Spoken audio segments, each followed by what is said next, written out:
Right so damn safety act से शुरू करना था। तो recently Rajya Sabha has pass this dam safety act. ठीक है। सो इंडिया में एक यूनिफॉर्म पॉलिसी बन जाए डैम्स को लेके। सो उस रिस्पॉन्स में ये एक्ट लाया गया था। तो कोई बता सकते हो अभी डैम्स को कौन रेगुलेट करता है इंडिया में? सेंट्रल गवर्नमेंट करती है या स्टेट गवर्नमेंट करती है? सेंट्रल गवर्नमेंट करती होगी। और कोई बताएगा कौन रेगुलेट करता है? इंटर स्टेट होती है तो सेंटर ही करती है।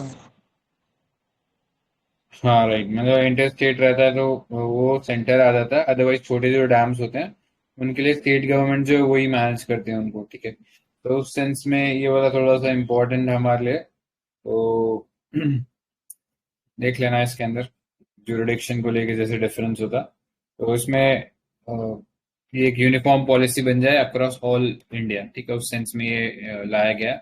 सो अगर बात करें डैम्स इन इंडिया की तो या वर्ल्ड के अक्रॉस डैम की बात करें तो नंबर ऑफ डैम्स के टर्म्स में अगर रैंकिंग देखी जाए तो India comes at the third position. उससे पहले चाइना है, यूएसए। तो वर्ल्ड का लार्जेस्ट डैम कौन सा है? World's largest dam?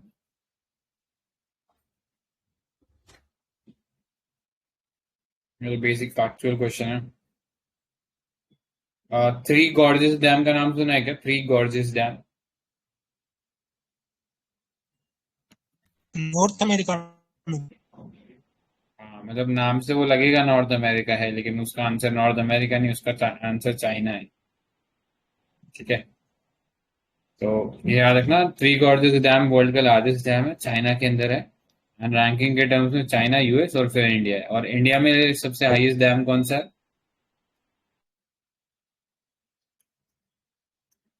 है ना? क्या? Tehri dam. Correct, Tehri dam है। तो लार्जेस्ट टेहरी डैम है, याद रखना। एंड सबसे लॉन्गेस्ट कौन सा है? तो हीराकुड है। करेक्ट, महानदी पे हीराकुड है, टेहरी भागीरथी पे है। और सबसे पुराना डैम कालीनाई डैम है, कावेरी रिवर पे। ठीक है, तो ये चीज याद रखना। एंड स्टेट कौन सा है जिसमें हाईएस्ट नंबर ऑफ डैम्स है?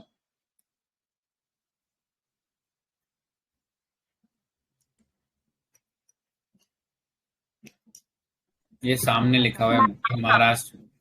हाँ, Maharashtra followed by Madhya Pradesh and then Gujarat. तो ये बहुत फैक्चुअल इंफॉर्मेशन है जो थोड़ा सा पता होना चाहिए अपने को। ठीक है। सो ये कुछ इंपॉर्टेंट डैम्स दिए हैं, एक बार इनको देख लेते हैं।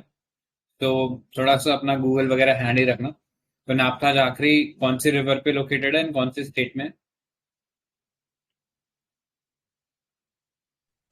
हिमाचल। हाँ करेक्ट, हिमाचल में। कौन सी रिवर पे? नाथपा झाकरी। कौन सा रिवर होगा वहाँ? चिनाब है क्या? नहीं, सतलुज पे है। ठीक है, ओके। तो ये चीज याद रखना। नेक्स्ट, भाखड़ा नंगल, ये कौन से स्टेट में है एंड कौन से रिवर पे है? सतलुज पे है और हम्म। पंजाब। राइट, तो ये देख लेना। नेक्स्ट, टेहरी डैम कौन से रिवर पे? ये पता नहीं, ये रामगंगा पे है क्या? अरे ये यहाँ लिखा तो है भागीरथी पे है। ओ, टेहरी वो नीचे है। टे, हम्म, टेहरी डैम हाईएस्ट डैम है, ये भी याद रखना। और उत्तराखंड में पड़ता है, भागीरथी को भी वहीं से निकलती है। नेक्स्ट, इंदिरा सागर डैम, ये कौन से रिवर पे? इंदिरा सागर किस पे होगी? न नहीं, नर्मदा पे। राइट, नर्मदा पे है। नहीं सॉरी, नर्मदा नर्मदा पे। पे नहीं। नहीं नहीं, चंबल पे है ये। ठीक है, इसका याद रखना, ये चंबल पे है इंदिरा सागर। अच्छा, ये गांधी सागर डैम भी है, वो भी तो चंबल पे है ना? इधर महाराष्ट्र और राजस्थान वाले बॉर्डर पे। अरे हाँ सॉरी, वो गांधी सागर है जो चंबल पे है। इंदिरा सागर सही बोला, नर्मदा पे ही है। ठीक है, नर्मदा पे इंदिरा सागर है और सरदार सरोवर है। ठीक है, चंबल के लिए हमने सीक्वेंस याद करा था ना। सबसे पहले गांधी जी आए थे, फिर उसके बाद राणा प्रताप आए, और उसके बाद जवाहर सागर आए, ठीक है, और उसके बाद कोटा बैराज था। ऐसा करके सीक्वेंस हमने याद किया था।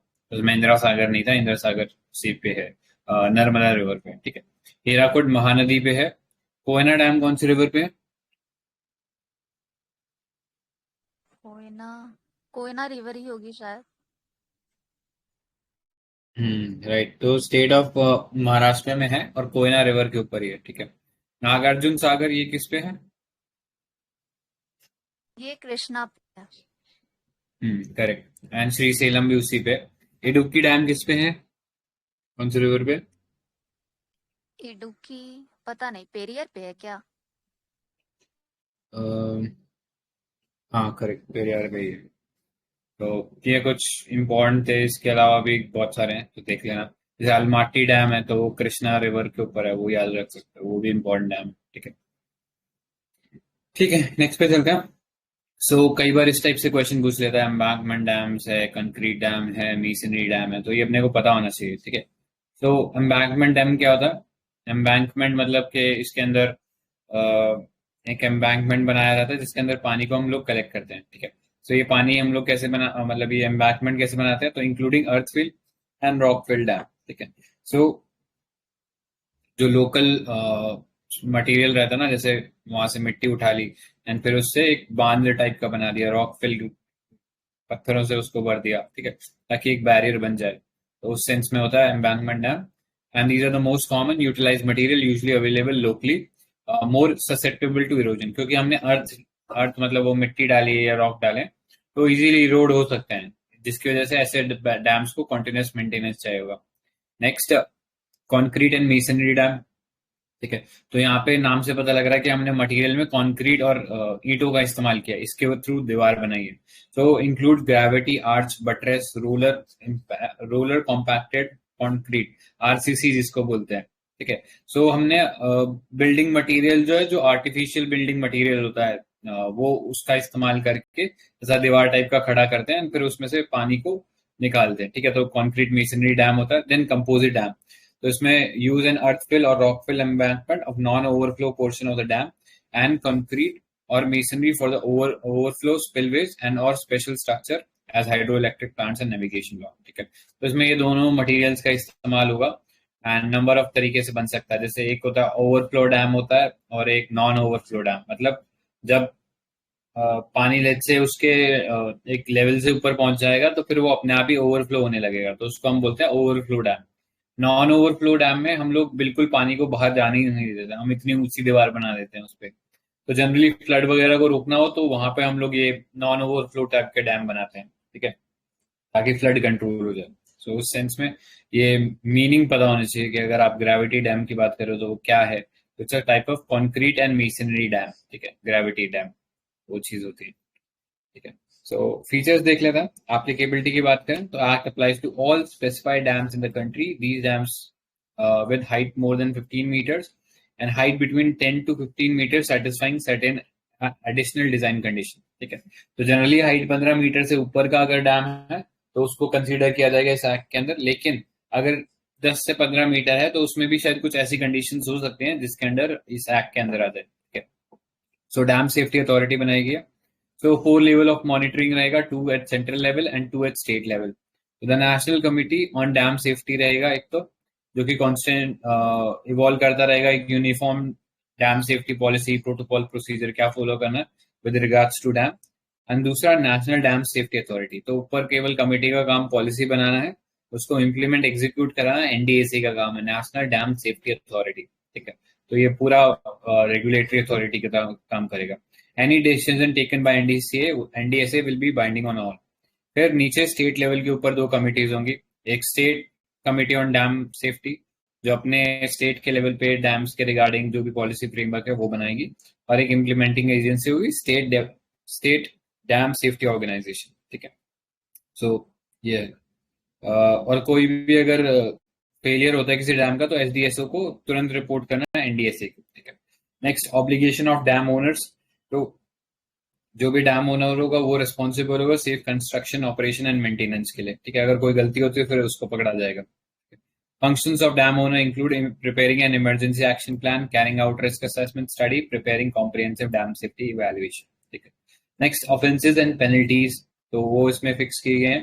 इसमें imprisonment का भी प्रावधान है अगर कंप्लाई नहीं करते, और किसी की लॉस ऑफ लाइफ हो जाती है तो उसके लिए 2-2 साल की सजा है. ठीक है. Others include comprehensive manner and critical concern related to dam safety on the account of emerging and climatic challenges. इसके अलावा रेगुलर इंस्पेक्शन और हैजार्ड क्लासिफिकेशन भी है डैम्स के लिए. ठीक है. सो कुछ इनिशिएटिव बता सकते हो जो गवर्नमेंट ने अभी डैम सेफ्टी के रिस्पेक्ट में लिया apart from this bill?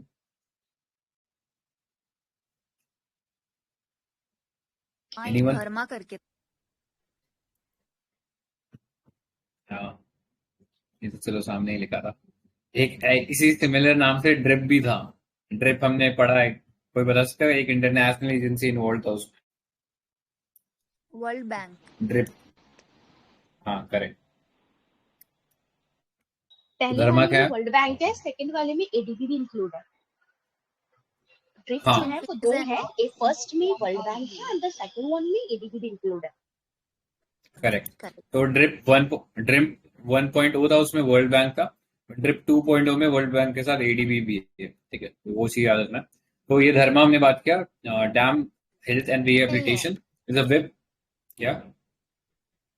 ADB नहीं है, एआईआईबी है.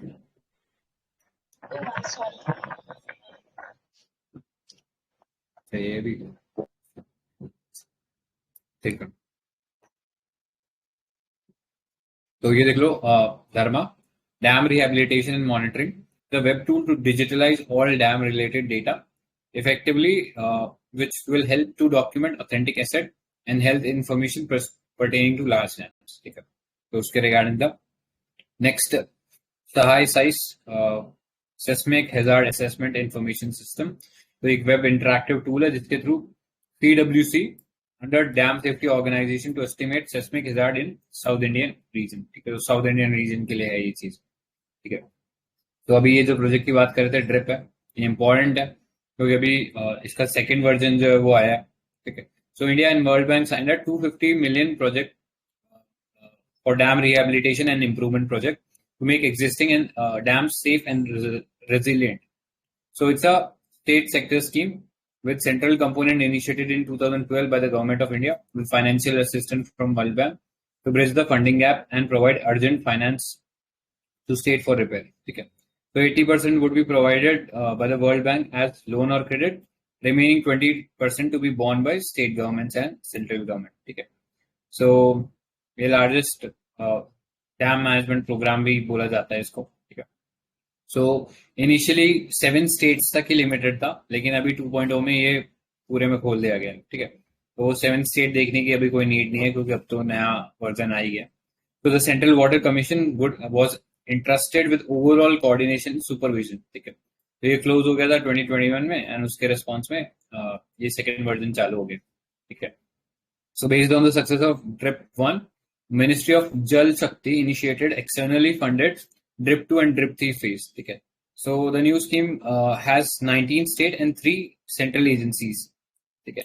So ये याद रख लेना, इसका परव्यू काफी वाइडन कर दिया गया. The scheme is for 10 years duration to be implemented in 2 phases of 6-year duration. DRIP second is being financed by World Bank and EIIB. ठीक है. तो ये जो सभी डिस्कस किया था. Funding pattern special category states के लिए 2030 है, जनरल कैटेगरी के लिए 730 है एंड सेंट्रल एजेंसीज के लिए 50-50 दिया गया है. The scheme also has provision for central grant और 90% of loan for special category state Manipur, Meghalaya and Uttarakhand. ठीक है. तो 19 स्टेट है, सारे स्टेट अभी भी नहीं इंक्लूड है ना, बस 3 सेंट्रल एजेंसी है. थोड़ा सा इसमें ये चीज देखना कि जनरल कैटेगरी के लिए 70-30 का, जनरली हम 60-40 या 50-50 देखते हैं, ये 70-30 है. ठीक है. एंड स्पेशल कैटेगरी स्टेट के लिए 80-20 है, उसमें भी जो उनका 20% है उसमें 90% लोन दे सकते हैं. ठीक है. सो ये था ओवरऑल ड्रिप के बारे में. किसी को कुछ और ऐड करना है क्या?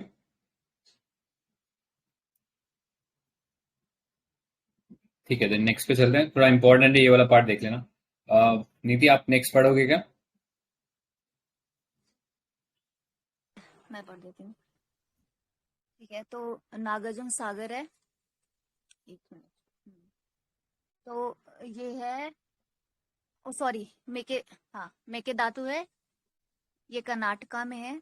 और अभी एनजीटी ने फॉर्म किया है कमेटी, वही कि वायलेशन ऑफ नॉर्म्स है, कंस्ट्रक्शन नॉर्म्स को वायलेट किया है, ऐसा कह रहा है। आई थिंक कर्नाटका और उसके बीच ना, तमिलनाडु के बीच वो है, डिस्प्यूट है। हाँ, करेक्ट। और फिर हाँ, और ये confluence of river Kaveri with its tributary Arkavati इस उनके कॉन्फ्लुएंस पे वो लोकेटेड है, ठीक है।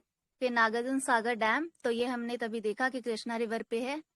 तो ये आंध्र प्रदेश तेलंगाना के बीच इनका डिस्प्यूट चल रहा है। और फिर हाँ, बस यही, ठीक है। और फिर है रैटल, या जो भी रतले, ये जम्मू कश्मीर का है हाइड्रो इलेक्ट्रिक प्रोजेक्ट। और ये चिनाब पे है।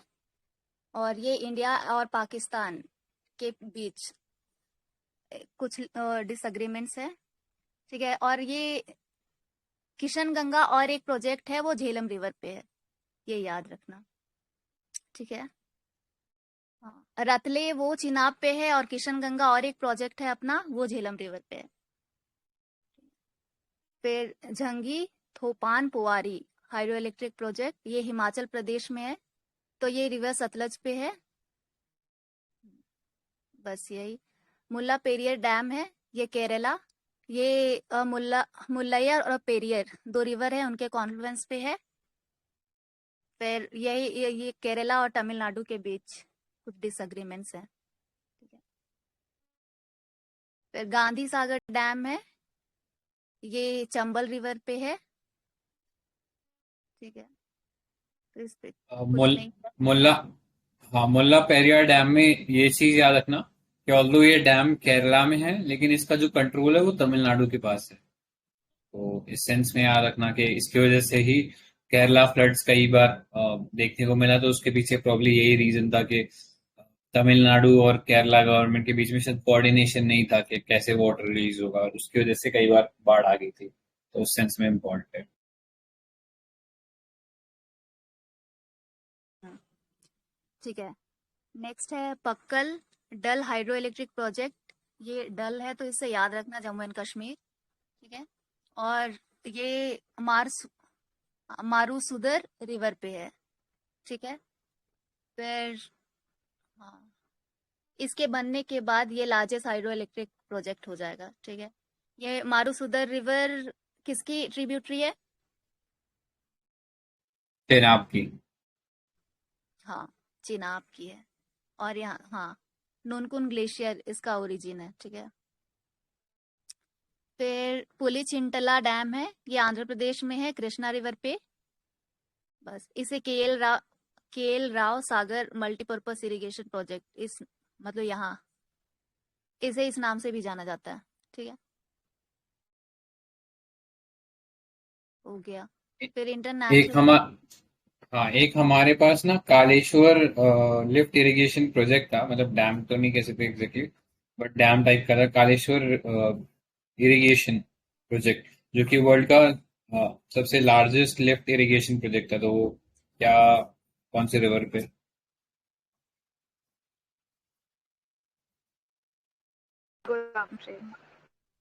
हाँ, करेक्ट। तो देख लेना, अभी इम्पोर्टेंट था, अभी 2-3 साल में ही लॉन्च हुआ है।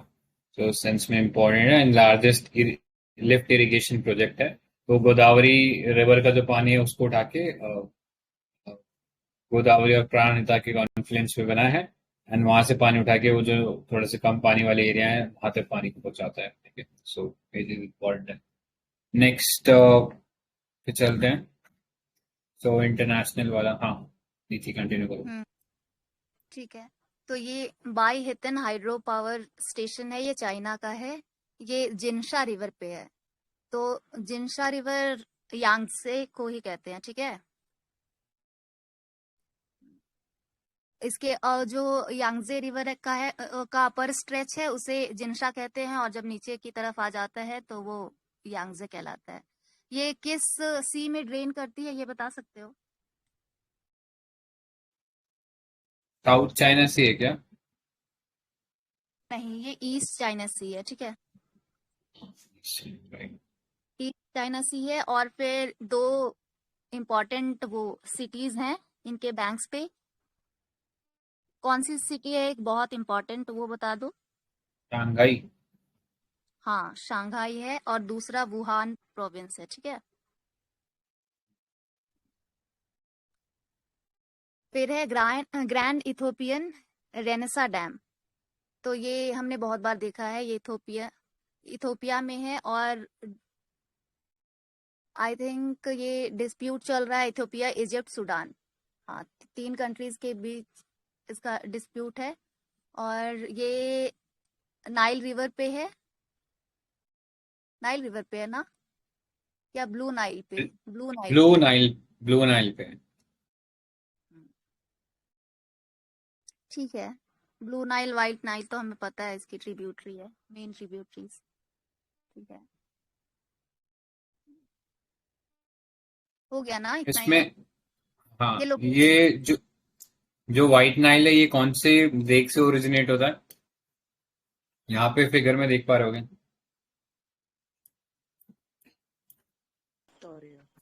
लेक क्या है ना? विक्टोरिया दिख नहीं रहा इसमें। Correct. हाँ, मतलब इसमें लिखा हुआ नहीं इसलिए मैं पूछ रहा था। तो लेक विक्टोरिया, ये याद रखना। एंड ये ब्लू नाइल और व्हाइट नाइल मिलती कहाँ पे है? कौन सी कंट्री में मिलती है? सुडान। करेक्ट, सूडान में मिलती है। एंड हाँ, सूडान का जो सूडान का कैपिटल जो है खार्तूम, उसमें जाके मिलती है। हम्म, ठीक है, तो ठीक ये है। चीज इम्पोर्टेंट है। राइट, बाकी तो देख लेना, इतना इम्पोर्टेंट नहीं है, बस ये पता होना चाहिए कौन। यस। हाँ, ये मैं कह रही हूँ कि इजिप्ट की जो कैपिटल है कायरो, ये रिवर बैंक पे ही है ना, या फिर अलग है? हाँ, रिवर बैंक पे ही है। अच्छा, तो याद रखना हम्म नाइल है वो, ठीक है। तो ग्रैंड इथियोपियन रेनेसा डैम ये जो है ये इथियोपिया में बन रहा है, ठीक है, ब्लू नाइल पे। और इसके अलावा इसके ऊपर एक बहुत बड़ा डैम था इजिप्ट के अंदर, तो आसवान डैम है। इसको याद रखना, इसके चक्कर में ना जो सुएज क्राइसिस था कहीं ना कहीं, उसमें बहुत बड़ा हाथ था इसका। अभी प्रेजेंट डे वाला सुएज क्राइसिस नहीं, जो हम हिस्ट्री में पढ़ते हैं, वर्ल्ड हिस्ट्री में, वो वाला क्राइसिस जो था वो आसवान डैम की वजह से हुआ था। ठीक है, तो नेक्स्ट पे चलते हैं।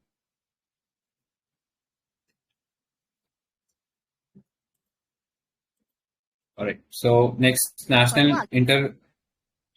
हाँ, पढ़ दो। हम्म, ठीक है। तो national interlinking of rivers authority, ठीक है। तो अब centre has set in motion the process of creating the exclusive body national interlinking of rivers authority to implement river linking projects in India.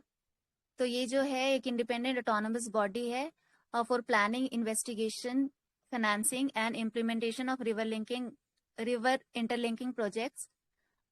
It will be headed by government of India secretary rank officer. तो यहाँ देखना कोई ministry नहीं है, ये secretary है, ठीक है। फिर it will replace the existing National Water Development Agency and will function as an umbrella body for all river linking projects. तो इनके फंक्शंस क्या क्या होंगे? Coordinate with neighbouring countries and concern states, ठीक है, and departments as directed by ministry of Jal Shakti and ministry of external affairs. तो transboundary जो rivers है उनके लिए भी है, इसलिए मिनिस्ट्री ऑफ एक्सटर्नल अफेयर्स भी है इसमें। Have powers on issues related to environment, wildlife and forest clearances. तो ये इम्पॉर्टेंट है कि इन्वायरमेंट, वाइल्ड लाइफ और जो फॉरेस्ट क्लियरेंसेस है उनका पावर भी इन्हें दिया गया है, जितने भी रिवर लिंकिंग प्रोजेक्ट्स है उनके लिए, ठीक है, और उनके लीगल एस्पेक्ट्स को देखने के लिए। Have the power to raise funds and act as repository of borrowed funds और मनी रिसीव्ड ऑन डिपॉजिट और loan given on interest. Have the power to set up a special purpose vehicle for individual link projects, ठीक है। फिर background दिया हुआ है interlinking of reverse programme का। तो सबसे पहले सर आर्थर थॉमस कॉटन जो थे 1858 में इन्होंने इनिशिएट किया था interlinking the Ganga and Kaveri reverse.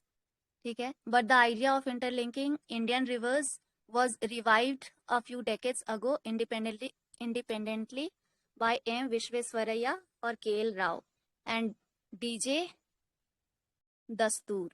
तो ये KL राव हमने देखा था, ये इरिगेशन प्रोजेक्ट जो आंध्र प्रदेश में था, कौन सा डैम था, पी से कोई नाम था, उससे इसका इनका नाम दिया गया है। ठीक है, पोलावरम क्या? फिर नहीं, पोलावरम नहीं है, अ, कुछ अलग सा नाम था, याद नहीं आया। आ, रुक जाओ, पुलिचिंटाला डैम था, पुलिचिंटाला कृष्णा रिवर पे। ठीक है, फिर नेशनल पर्सपेक्टिव प्लान ये 1980 का था, तो it was prepared by then ministry of irrigation, जो अभी जल शक्ति हो गई है। Under NPP the national water development agency has identified 30 links, तो 16 आते हैं पेनिनसुलर रिवर्स के और फिर 14 Himalayan reverse. Special committee on interlinking और रिवर्स हैज बीन कॉन्स्टिट्यूटेड, ये 2014 में कॉन्स्टिट्यूट की गई है रिवर लिंकिंग प्रोजेक्ट्स के इम्प्लीमेंटेशन के लिए। ठीक है, और बस यही है, मिनिस्ट्री ऑफ जल शक्ति मॉनिटर कर रहा है। ये देख लो। हाँ, तो 6 इंटरलिंकिंग रिवर प्रोजेक्ट्स हैं अभी, केन बेतवा। ठीक है, तो केन और बेतवा का ओरिजिन क्या है? एमपी है ना दोनों का ओरिजिन? हाँ, तो पता नहीं, आई थिंक केन कहाँ होगा, हिल दोनों कौन सा है? हाँ हाँ, मतलब दोनों एमपी में ही है। विंध्यन रेंजेस है दोनों का ही। हाँ, केन कैमूर है आई थिंक। अच्छा। केन कैमूर है और बेतवा विंध्यन रेंज है। ठीक है, हाँ, तो इसमें ये बता दो, केन बेतवा काफी न्यूज में है, ये नेशनल पार्क या टाइगर रिजर्व को डुबो रहा है, तो उसका क्या नाम है? पन्ना ना, पन्ना टाइगर रिजर्व है। Right, Panna tiger reserve. And water deficient कौन सा है इसमें से, मतलब किसमें से किसको पानी दिया जाएगा? वाटर डेफिशिएंट बुंदेलखंड वाला रीजन बेतवा में आएगा, आई थिंक बेतवा को जाना चाहिए। correct, वही है। ठीक है, तो जरा से ऊपर करना, मतलब सारे रिवर प्रोजेक्ट्स जो हैं नाम। हाँ, तो दमनगंगा एंड पिंजल ये एक प्रोजेक्ट है, और पर तापी नर्मदा एक प्रोजेक्ट, फिर मानस संकोश तीस्ता गंगा, इन चारों को एक साथ मतलब जोड़ेंगे। फिर महानदी गोदावरी है और गोदावरी कावेरी है। दमनगंगा और पिंजल, ये इस रिवर का वो बता दो एरियाज।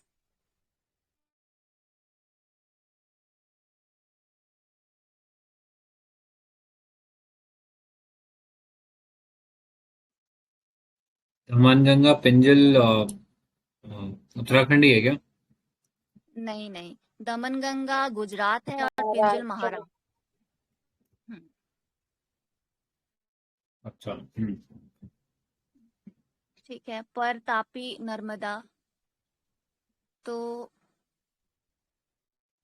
नर्मदा तापी, ठीक है, पर आई थिंक इन सब के वो महाराष्ट्र वाले रीजन पे है।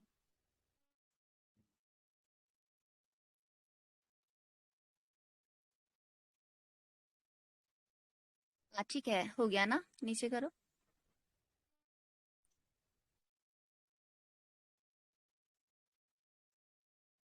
कुछ देखना था मैप में संजय, ऊपर वाले मैप में।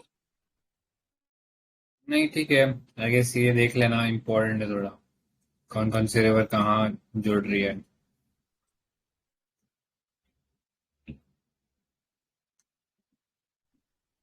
नेक्स्ट पे चलते हैं ना। Hmm, Ken Betwa river linking project, तो recently cabinet approve the funding and implementation of Ken Betwa river linking project, the first project under the national perspective plan. तो ये ध्यान में रखना, ये पहला था अपना नेशनल पर्सपेक्टिव प्लान के अंडर।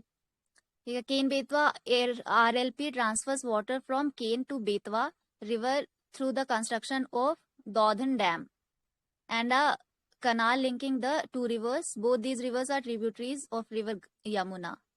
ठीक है, और it will carry water from water surplus area, ये तो हमें पता है, from water surplus area to water deficient या drought prone area। ठीक है, और ये बुंदेलखंड रीजन याद रखना, कभी बाघेलखंड और बुंदेलखंड में बहुत कंफ्यूजन हो जाता है। तो बाघेलखंड कौन सा रीजन हो गया? ये पन्ना के आगे वाला, मतलब ये पन्ना तक ये बुंदेलखंड है, इसके आगे वाला जो बाघेलखंड है तो यूपी बिहार वाला पार्ट आ जाता है MP का।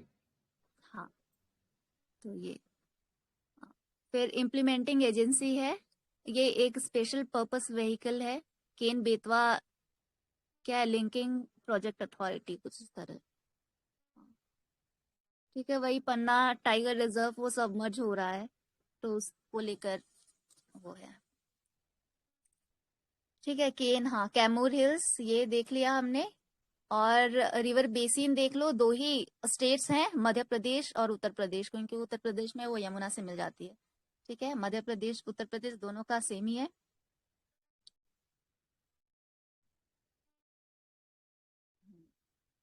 और इसके बारे में, केन के बारे में याद रखना, ये लास्ट ट्रिब्यूटरी ऑफ यमुना है। ठीक है,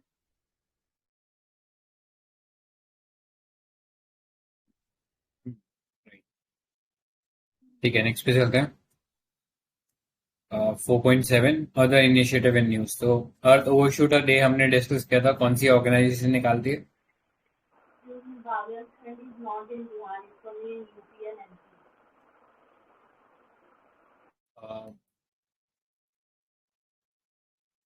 ऑडिबल नहीं था अभी जिसने भी बोला, एक बार वापस रिपीट करेगा।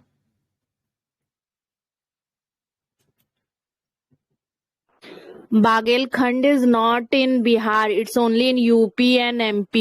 Bundelkhand and Bagel. अच्छा, ठीक है, ऑलराइट, नेक्स्ट पे चलते हैं। अर्थ ओवरशूट डे तो ये कौन सा ऑर्गेनाइजेशन निकालता है, हमने रिसेंटली डिस्कस किया था।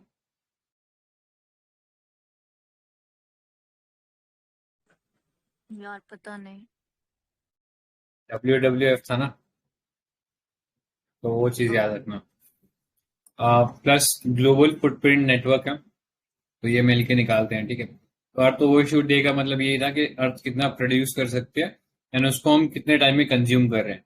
तो हमारा जो कंजम्पशन रेट है वो बढ़ता जा रहा है, more than what earth can produce, इसीलिए जो डे है ये आगे सरकता जा रहा है। मतलब ये जनवरी या जो स्टार्ट ऑफ द ईयर है उसके पास आता जा रहा है। ठीक है, अभी 29 जून था, सॉरी 29 जुलाई था, बट वो डेट याद रखना इतना इम्पोर्टेंट नहीं है, या आगे होता ही जाएगा। ठीक है, सो कारण क्या है? इंक्रीज डिफॉरेस्टेशन है, increase in CO2 emission by energy sector. ठीक है, तो ये चीज था। नेक्स्ट चलते हैं, green voyage 2050 project. This was launch by Norway and international maritime organisation. ठीक है, सो ग्रीन वॉयज मतलब वो जो रास्ता होता है ट्रांसपोर्ट का, उसके लिए है। तो ये जो शिपिंग इंडस्ट्री है उसके लिए बात चल रही है कि वो लो कार्बन फ्यूचर की तरफ जाए। ठीक है, तो वो इस टाइप के प्रोसीजर्स अप्लाई करे जिससे कि कार्बन एमिशन कम हो। ठीक है, तो India has been selected as the first country in the project for conduct of a pilot project related to green shipping. तो दिस इज इम्पोर्टेंट, ये पता होना चाहिए। नॉर्वे और IMO का है। Next, geo spatial energy map of India. So NITI Aayog in collaboration with ISRO.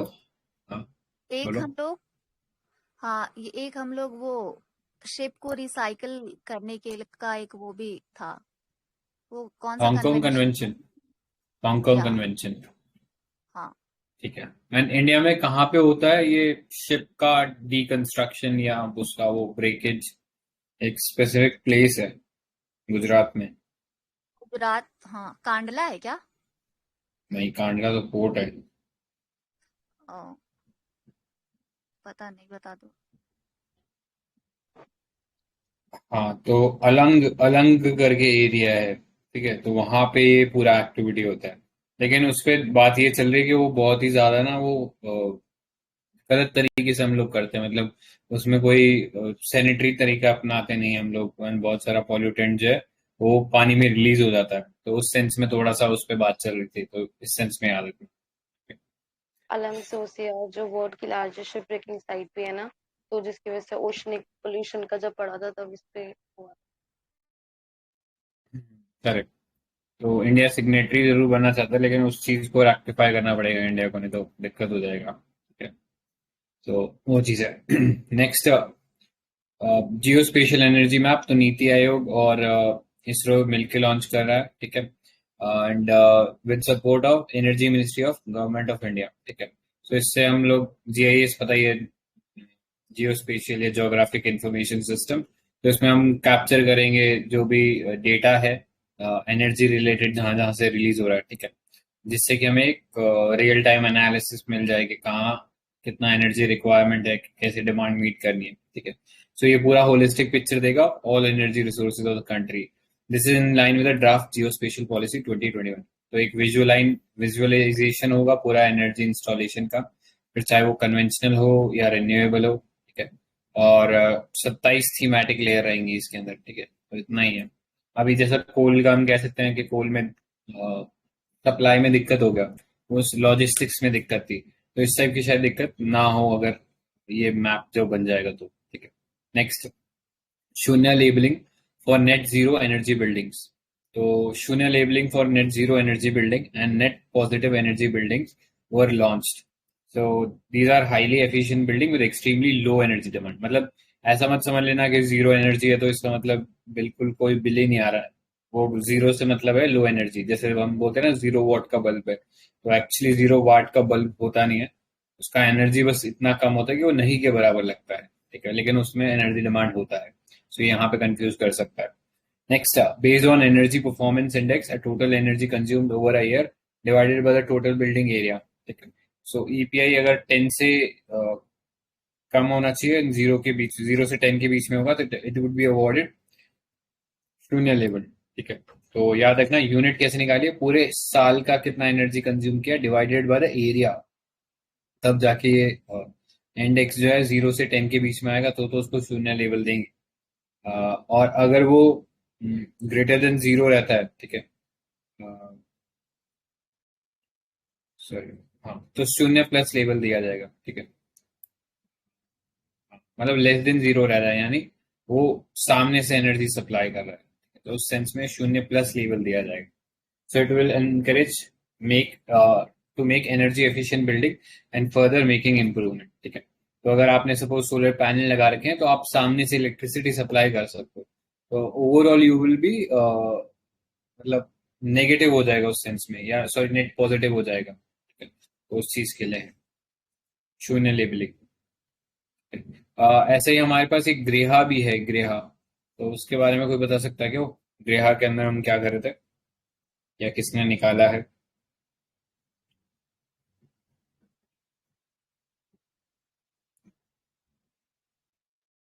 सो याद रखना मिनिस्ट्री ऑफ हाउसिंग और हमारा जो टेरी था उसने मिलके ये निकाला है, ठीक है। सॉरी, निकाला तो ये टेरी और ministry of new and renewable energy ने है, लेकिन इसको इम्प्लीमेंट जो है वो महुआ करेगा, ठीक है, तो उस सेंस में याद रख सकते हो। तो ऑब्जेक्टिव बस इसके अंदर यही है कि ग्रीन बिल्डिंग हम लोग डिजाइन कर रहे हैं, ठीक है। ग्रीन बिल्डिंग मतलब जो कम ग्रीन हाउस गैस एमिट करे, रिड्यूस करे एनर्जी को, ठीक है। सो वो चीज याद रखें। Next, network for greening the financial system. So RBI has joined central banks and supervising network for greening the financial system as a member. Okay. The NGFS is a group of central banks and supervisors willing to share the best practices to contribute to the development of environment and climate risk financial sector. ठीक है. So ये एक initiative था one planet summit करके, ठीक है। इसमें और भी बहुत सारी इंपॉर्टेंट चीजें हुई हैं, तो इसको देख लेना, वन प्लैनेट समिट थोड़ा सा इंपॉर्टेंट है, ठीक है। तो ये देख लेना, network for grinning financial system, ये एक ग्लोबल नेटवर्क है सेंट्रल बैंक का, जिसके अंदर वो लोग एनवायरमेंटल और क्लाइमेट रिस्क मैनेजमेंट को फाइनेंशियल सेक्टर में इनकॉर्पोरेट करते हैं, ठीक है। और ये लॉन्च हुआ था पेरिस का वन प्लैनेट समिट इन 2017, ठीक है। सो ये इंपॉर्टेंट है। नेक्स्ट पे चलते हैं। Strategic Clean Energy Partnership. So this is launched in accordance with US India Climate and Clean Energy Agenda 2030 Partnership at the Leaders Summit on Climate Change held in April 2021, ठीक है। तो इसमें मोदी जी भी गए थे एंड वहाँ जो बाइडेन वगैरह से बात हुई थी, ठीक है। तो उस सेंस में थोड़ा सा इम्पोर्टेंट था। And energy security is at the core of both the countries relationship. India elevated India-US dialogue to a strategic partnership in 2018, ठीक है। तो ये इंपॉर्टेंट है, ये पता होना चाहिए। यूएस एनर्जी का डायलॉग है उसको भी स्ट्रैटेजिक एनर्जी पार्टनरशिप पे करते हैं। तो हम लोग इनफैक्ट हमारे जो फ्यूल परचेज है वो भी हमने यूएस से काफी ज्यादा बढ़ा दिया क्योंकि हमने ईरान से बंद कर दिया था, ठीक है। सो उस सेंस में थोड़ा सा इम्पोर्टेंट है। तो इसके ब्रॉडली 5 पिलर्स थे। कभी हम एनर्जी की बात करें तो एनर्जी रिलेटेड सेक्टर से हम लोग रेलेवेंट रखेंगे अपना इस पे।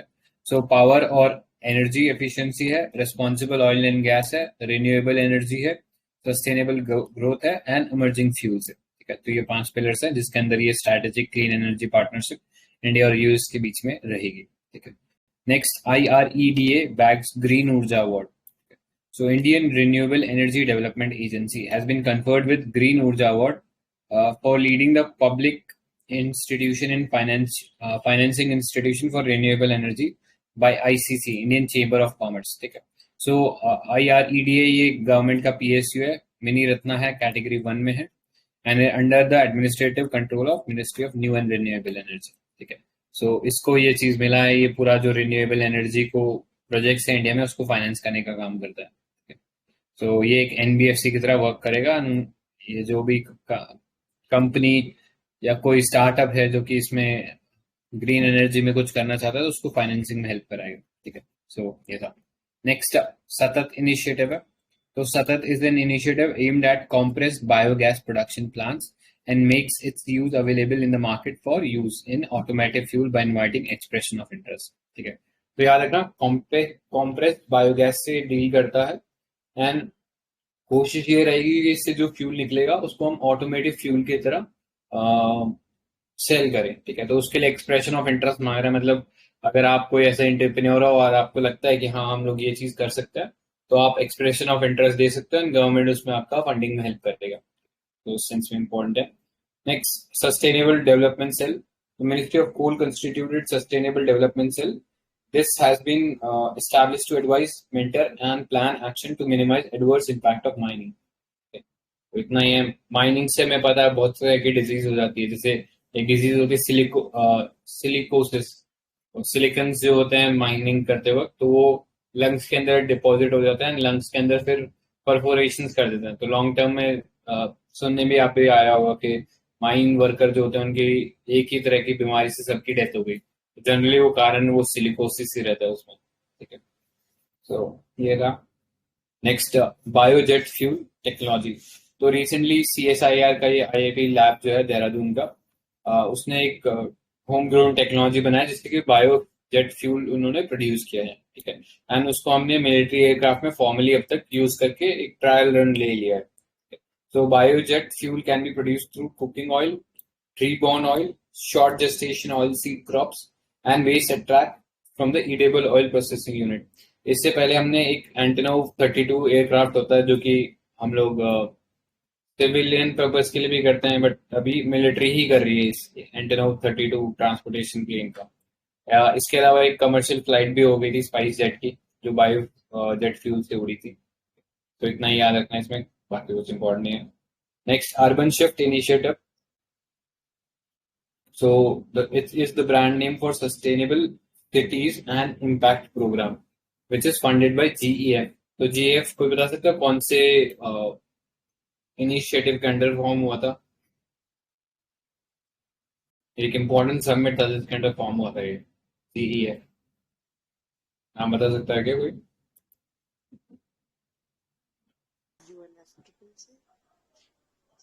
हाँ नहीं, UNFCCC नहीं।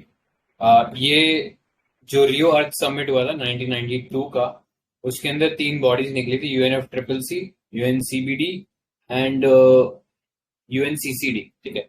उसके साथ ही साथ ये भी एक एजेंसी बनी थी टू बेसिकली इंश्योर के ये जितने भी इनिशिएटिव बने हैं ये तीनों, इनको फंडिंग मिल सके, तो उसके लिए ये GF उसी के साथ बना था।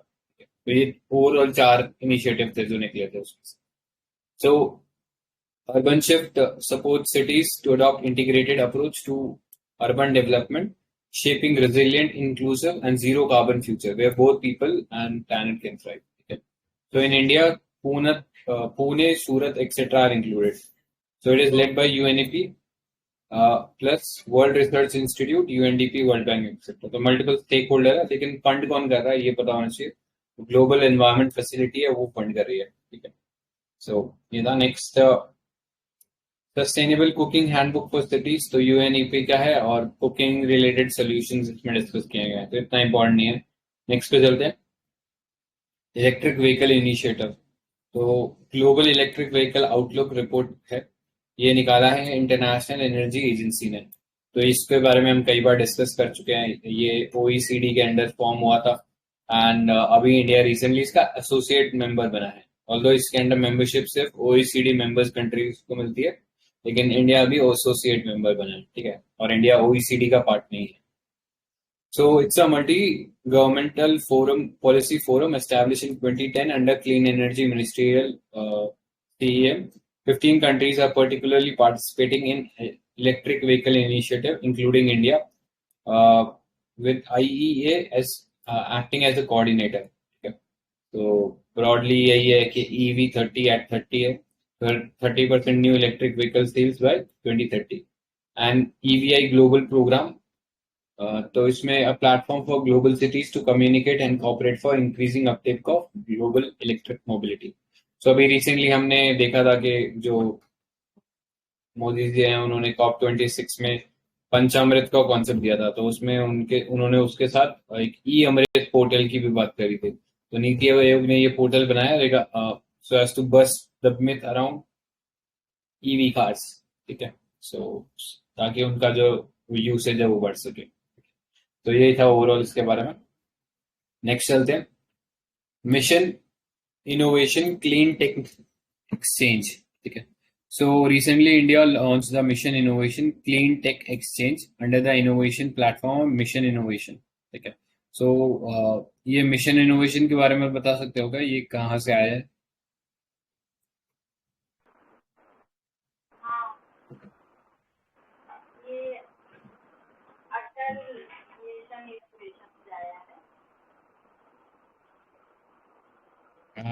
उससे नहीं है मैम, ये एक्चुअली एक इंटरनेशनल इनिशिएटिव है, ठीक है। So mission innovation is an action oriented global initiative to pioneer clean energy solution through domestic innovation and international cooperation, ठीक है। तो एक ग्लोबल इनिशिएटिव है, इसमें 24 कंट्रीज एंड EU है, इंडिया इसका फाउंडिंग मेंबर, ठीक है। So the first phase of mission innovation was launched during the Paris Climate Change Agreement in 2015, ठीक है। जो पेरिस क्लाइमेट डील हुई थी 2015 में, उसी चीज से रिलेटेड है, ठीक है। So MI is an innovation platform for member countries to track innovative progress, exchange knowledge, and work with investors, innovators, and end use to accelerate technology to market, ठीक है। So यही था ओवरऑल। क्लीन टेक में क्या कर रहे हैं हम लोग, is a global initiative to create a network of incubators across member countries to accelerate clean energy innovation, ठीक है। सो ये था ओवरऑल इसके अंदर। तो याद रखना India is the part of it. और ये आया कब था मिशन इनोवेशन, तो ये पेरिस क्लाइमेट जो डील हुआ था 2015 का, उसी के अंडर ये चीज आ गई थी, ठीक है। ऑलराइट, तो इतना ही था।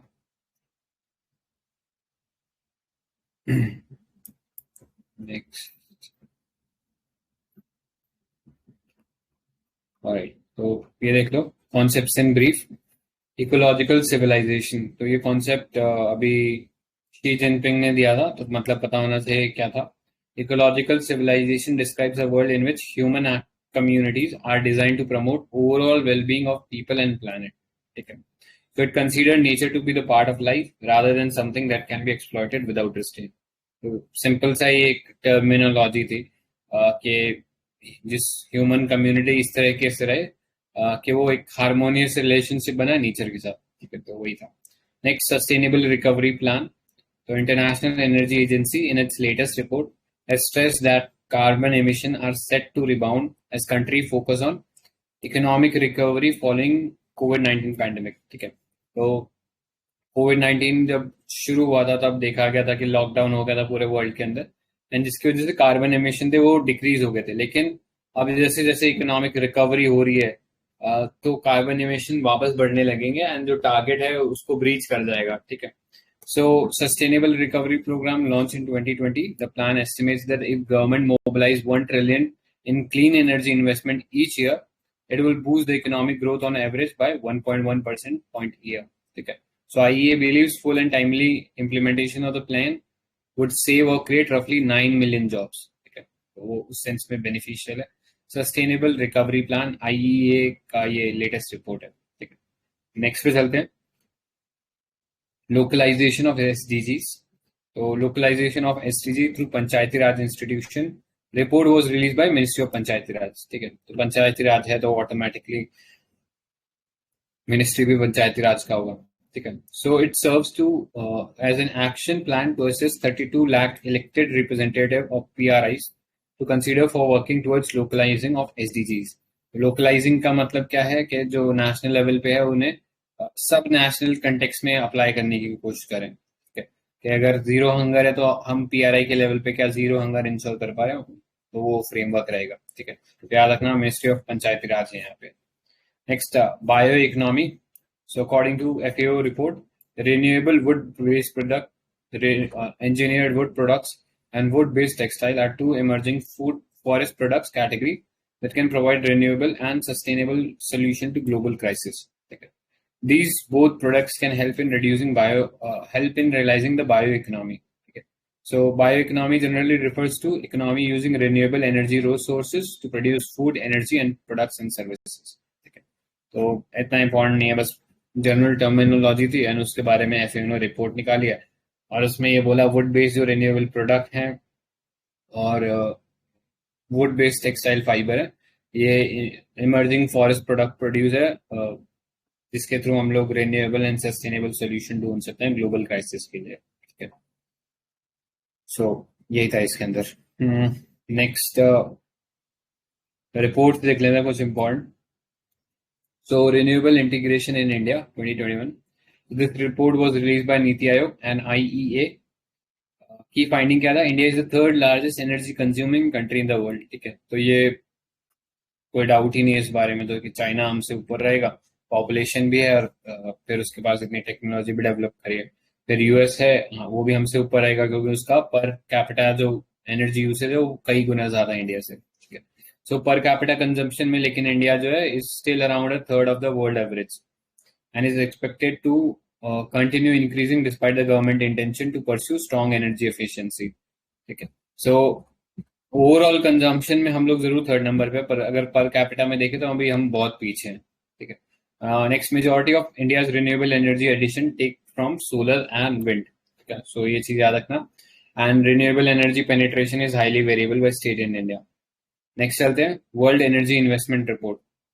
तो पहले ये बताओ वर्ल्ड इन्वेस्टमेंट रिपोर्ट कौन निकालता है?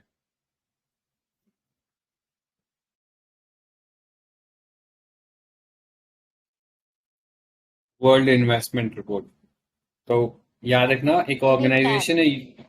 हाँ करेक्ट, UNCTAD.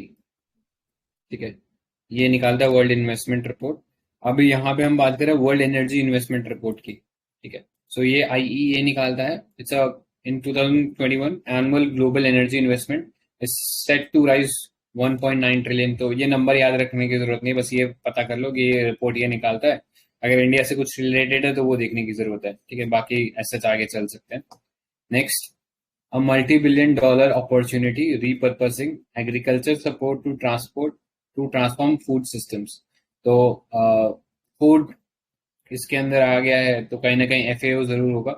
तो ये मल्टीपल एजेंसीज हैं, FAO है, UNDP है, UNEP है. On the eve of food summit, so UNFSS, that is UN Food System Summit, took place during the UNGA in New York to set the stage for global food system transformation to achieve SDG, ठीक है।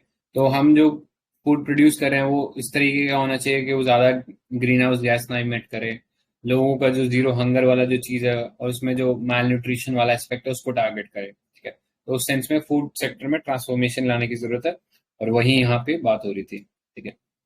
Next चलते हैं, agriculture outlook report 2130। तो ये OECD निकालता है, ठीक है। तो यहाँ पे कंफ्यूज नहीं होना, एफएओ हम पढ़ते हैं, फूड एंड एग्रीकल्चर ऑर्गेनाइजेशन है, लेकिन इसके अंदर एफएओ है लेकिन उसके साथ साथ ओईसीडी भी है, ठीक है। और ओईसीडी हम लोग जनरली डेवलप कंट्री से समझते हैं, ठीक है। तो वो उसको मतलब ऐसा नहीं हो कि कहीं आप वो लगा के ना हो, तो ओईसीडी इसका पार्ट है। And the report provides the consensus assessment of 10-year prospect for agriculture, commodity, fish, fuel and biofuel market at national, regional and global levels, ठीक है। सो ये इंपॉर्टेंट है, ये याद रख सकते हो। Next, transforming system for rural prosperity. So international fund for agriculture development IFAD, इसने ये बेसिकली रिपोर्ट निकाला है, ठीक है। So the report analyzes the issue arising in different segments of food system. Next, IFAD. So it is an international financial institution and specialized UN agency. Headquarter जो है इसका Rome Italy के अंदर है, ठीक है। तो जितने भी खाने से रिलेटेड है, चाहे FAO ले लो या फिर WFP ले लो, वर्ल्ड फूड प्रोग्राम, तो इन सब के जो ऑफिसेज हैं वो जनरली रोम में देखने को मिलते हैं, ठीक है। सो 177 मेंबर स्टेट है एंड इंडिया भी इसका मेंबर है, ठीक है। Membership of IFAD is open to any state that is member of United Nation और any of its specialized agency और इंटरनेशनल एटॉमिक एनर्जी एजेंसी। तो ये याद रख सकते हो, ठीक है। आईपैड तो जो है ना, international fund for agriculture development, ये सिर्फ रूरल एरियाज में काम करता है, ठीक है। तो ये याद रखना।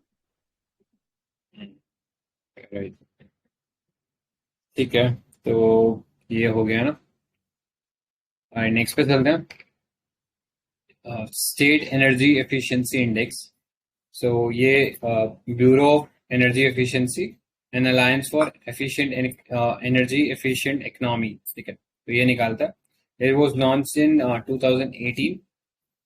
It assesses the performance of 36 state and UTs in efficiency, energy efficiency using 68 qualitative and quantitative outcome-based indicators across 6 sectors, namely building, industry, municipality, transport, agriculture, discom, and cross-sector. So indicator assess states' performance in policy and regulation, financing mechanism, institutional capacity, adoption of energy efficiency measures, and energy saving. इसके अंदर broadly classification जो है मतलब achievement के, वो इस तरीके से front runner, achiever, contender and aspirant, ठीक है। तो याद रखना, state of energy efficiency index ये निकालता है bureau of energy agency, efficiency and alliance for energy efficiency efficient economy, AEE। तो कोई बता सकता है ब्यूरो ऑफ एनर्जी एफिशिएंसी क्या ये स्टैट्यूटरी बॉडी है क्या? Yes, it is a statutory body under correct. same act. Same act मतलब? जिसका एनर्जी एफिशिएंसी एक्ट कुछ ऐसा ही एक्ट है ना? नहीं, नहीं, ये नहीं नहीं नहीं, ये इलेक्ट्रिसिटी एक्ट 2001 के अंडर बना है। ओके, 2003। 2001 है शायद, ये 2001 के अंडर बना है। 2001। ओके, ये अच्छा, वैसे एनर्जी कंजर्वेशन एक्ट है वो 2003 का है आई थिंक। हाँ, वो 2003 का है, राइट। ठीक है, और किसी को कुछ ऐड करना है क्या?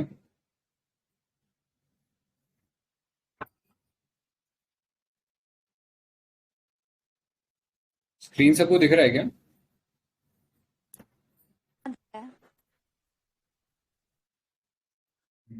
ठीक है। ये क्रॉल डाउन नहीं किया है